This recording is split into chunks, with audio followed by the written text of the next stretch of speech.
నిజామాబాద్ నగరంలోని బాపూజీ వచనాలయాన్ని కాపాడాలని అన్ని పార్టీల సమక్షంలో పరిరక్షణ కమిటీ ఏర్పాటు చేసుకుని ముందడికి వెళ్లడం జరుగుతుందని ఈ సందర్భంగా నగరంలోని సిపిఐ పార్టీ కార్యాలయంలో పత్రికా సమావేశం నిర్వహించడం జరిగింది.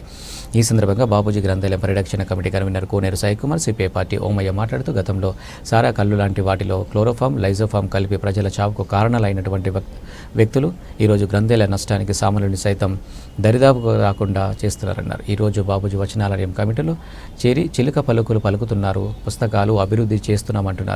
ఎలా నమ్మేదన్నారు. ఎందుకంటే బాపూజీ వచనాలను 10 ఎకరాల స్థలము ఉంటే ఈరోజు ఎంత స్థలం మిగిలిందన్నారు. వచనాలను, భూములను కాపాడాల్సిందిగా ప్రభుత్వాన్ని కోరారు.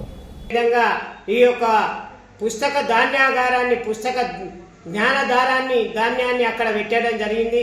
అది ప్రజలందరూ కూడా చదివి ఎంతోమంది ఉత్తేజితులైన, పై చదువులకు వెళ్ళారు. తర్వాత మంచి మంచి హోదాలో ఉన్నటువంటి వాళ్ళు. ఎందుకంటే అది ఇప్పుడు నిన్న మొన్న పెట్టింది కాదు. 1923లో 3 లైబ్రరీని కలిపి 36లో దానికి ఒక రూపం తెచ్చి 1950 కోట్ల అప్పటి కలెక్టరు, డిఓ గారు ఈ యొక్క ఉస్మానియా బాపూజీ సిల్వర్ జూబ్లీ బాపూజీ వచనాల సెంట్రల్ లైబ్రరీని అక్కడ ఏర్పాటు చేయడం జరిగింది. ఏర్పాటు చేసిన సందర్భంగా అప్పుడు 7,000 పుస్తకాలు రైల్వే స్టేషన్ లైబ్రరీ, అదేవిధంగా కోట్గల్లీలో ఉన్న రుఖమారెడ్డి లైబ్రరీ, తర్వాత పూలాంలో ఉన్న 3 లైబ్రరీల భాండాగారాన్ని, విజ్ఞానాన్ని తీసుకొచ్చి అక్కడ జమ చేయడం జరిగింది. 10 ఎకరాలుగా ఉన్నటువంటి ఆ స్థలము ఈరోజు కుంచబడుతూ దాంట్లో PLMS petrol pump, Sai Reddy petrol pump, ముందు మెయిన్ రోడ్లో కొన్ని మడిగలు, పాపం వాళ్ళు కూడా కిరాయిలు ఇచ్చారు. ఆ రోజు 100 రూపాయల నుంచి వాళ్ళు ఎంతో శ్రమ చేసి ఈ యొక్క కేంద్ర గ్రంథాలయానికి, బాపూజీ గ్రంథాలయానికి సేవ చేశారు. కానీ ఈ కమిటీ అనేటువంటి తాజాగా ఉన్నటువంటి కమిటీలో ఉన్నటువంటి వ్యక్తి ఢిల్లీ వీరు అనేక అక్రమాలకు గతంలో పాల్పడ్డారు. షరాబ్ డిపోలో షరాబు అమ్ముతామని కొంతమందిని అన్యాయం చేశారు. అదేవిధంగా డిపోలో కళ్ళు క్లోరోఫామ్, డైజోఫామ్ కలిపి పేద ప్రజల ప్రాణాలు తిన్నారు. అదేవిధంగా సర్దార్ అలీ ఖాన్ లేఅవుట్లలో ప్లాట్లు దొంగతనంగా ఒక్కొక్క ప్లాట్ 3 చేశారు. అలాంటి వ్యక్తి నాయకత్వంలో ఈ గ్రంథాలయం అభివృద్ధి చెందుతుందని అనుకోవడం మూర్ఖత్వం. ఎందుకోసం అంటే ఈయన కూడా గత 5 సంవత్సరాలు అధికారంలోని బాపూజీ వచనాలయంలో దక్కన్ వైన్స్ అనేటువంటి షాప్ను 16 లక్షలకు అమ్మినట్లు మాకు తెలిసింది. ఈ విషయాలన్నీ వాస్తవాలకు బయటకు రావాలి. వీళ్ళు చేస్తున్నది ఏమిటి? దాన్ని అభివృద్ధి పేరుతోని పాత గ్రంథాలయాన్ని కూలగొట్టి వెనుకకు జరిపి ముందట ఓపెన్ ప్లేస్ చేసి దాన్ని ఒక షోరూమ్గా మార్చి కింద ఓపెన్ స్థలాన్ని పైన అంతస్తులు కట్టి తమ స్వలాభం కోసము, తమ యొక్క స్వార్థం కోసము గ్రంథాలయ ఆస్తుల్ని కాజేయాలనేటువంటి కుట్రలో మొన్న జరిగిన ఎన్నికల్లో పెద్దలు ఓమయ్య గారు చెప్పినట్లు ఎమ్మెల్యే ఎలక్షన్ తలపించేటట్లు సారా లిక్కర్ కాంట్రాక్టర్లు దాంట్లో చేరి దానికి పోటీ పడ్డారని అంటే దాని ఆస్తి మీద వీళ్ళు కన్నేశారు. కాబట్టి తక్షణం రాష్ట్ర ప్రభుత్వం జోక్యం చేసుకొని ఆ ఆస్తిని కాపాడాలి. పేద ప్రజలకు విలువైనటువంటి ఆ గ్రంథాలయాన్ని పేద ప్రజలకు చెందేటట్టు చూడాలి. వీళ్ళు ఎవరికి తెలియకుండా అమ్ముతున్నటువంటి స్థలాలపైన విచారణ జరిపించాలి. అందులో వస్తున్న ఆందాన్ని ఇప్పటికి కూడా నేను చెప్తున్నాను, ఆ దుకాణాలలో కొన్ని దుకాణాలు బినామీ పేర్ల మీద ఈ కమిటీలో ఉన్న వాళ్ళే కిరాయిలు వసూలు చేసుకుంటూ దాంట్లో 2,000, 3,000 ఖాళీ ఇక్కడ బాపూజీ గ్రంథాలయంలో జమ చేస్తున్నారు. మిగతా డబ్బులు వాళ్ళ జోబుల్లో వేసుకుంటున్నారు అనేది కూడా మా దృష్టికి వచ్చింది.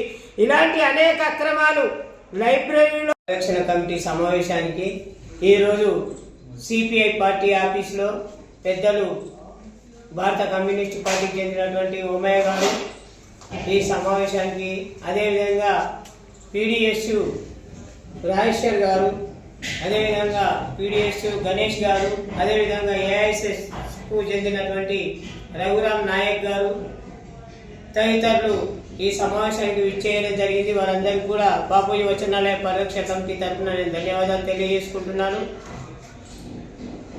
విజ్ఞానం పెంచాలనే ఉద్దేశంతో నిరుపేద విద్యార్థులకు, ప్రజలకు అందుబాటులోకి తీసుకొచ్చినటువంటి గ్రంథాలయము స్వాతంత్ర్యం కన్నా ముందు 1923 నుండి నిజామాబాద్ జిల్లా కేంద్రంగా 3 గ్రంథాలయాన్ని కలిపి రైల్వే స్టేషను, పూలాంగు, అదేవిధంగా కోటగల్లీలో ఉన్న 3 గ్రంథాలయాన్ని ఒక గ్రంథాలయంగా ఉస్మానియా జనరల్ బాపూజీ సెంట్రల్ లైబ్రరీగా మార్చి 1961లో జిల్లా కలెక్టర్ గారు, అప్పుడున్నటువంటి కలెక్టర్ గారు, డిఓ గారు ఏర్పాటు చేసినటువంటి బాపూజీ కేంద్ర వచనాలయం ఏదైతే ఉన్నదో ఈరోజు దాని యొక్క పరిస్థితి కుర్తిలో పడ్డ ఎలుక లెక్క కొట్టాడుకుంటా ఉన్నది. ఎందుకోసము అని అంటే దాంట్లో కమిటీని అన్యాక్రాంతం చేసి ఆ కమిటీని కబ్జా చేసి ఆ కమిటీలో ప్రజాస్వామ్య విలువలకు వ్యతిరేకంగా ఎవరిని మెంబర్షిప్ కానియకుండా సభ్యత్వ రుసుము 3,750కి పెంచి అదేవిధంగా ఎన్నికల్లో పోటీ చేయడానికి 5 ఏళ్ళు ఉండాలి 2 ఏళ్ళు ఉండాలనే నిబంధనని ఏర్పాటు చేసి